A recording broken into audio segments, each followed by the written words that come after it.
During the flight, the co-pilot suddenly smelled something burning. He immediately went to the front cabin to ask the flight attendant, but she claimed she hadn't noticed anything unusual. For safety, he asked the flight attendant to check the backup food area while he went to the cockpit to inform the captain. None of the other crew members had detected any odd smells. However, the captain, still concerned for safety, turned on the overhead light and confirmed that there was indeed smoke. He immediately ordered an investigation and asked the flight attendant to broadcast a message to reassure the passengers. The co-pilot, along with the crew, began checking the cabin under the guise of ensuring the seatbelts were fastened. During the search, a passenger with heart disease became anxious due to the crew's frequent movements. Though she quickly took her regular medication, she still had trouble breathing. Her son, distressed, began questioning the crew, but the co-pilot was too focused on the search to pay attention to him. Since there was no doctor on board to assist with the emergency, the captain decided to make an emergency landing at the nearest airport. However, after contacting air traffic control, the captain realized that a large storm system lay directly in their path. It would add at least 20 more minutes to the flight. In order to buy more time for the emergency,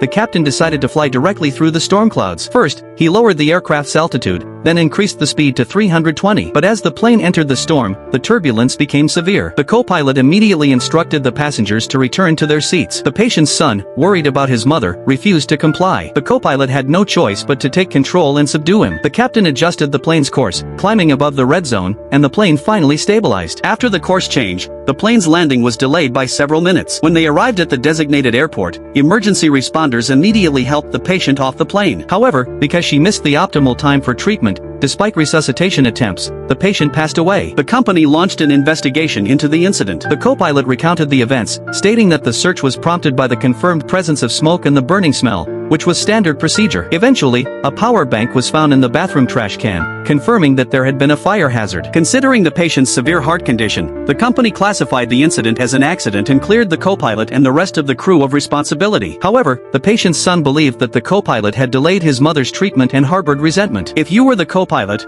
what would you have done?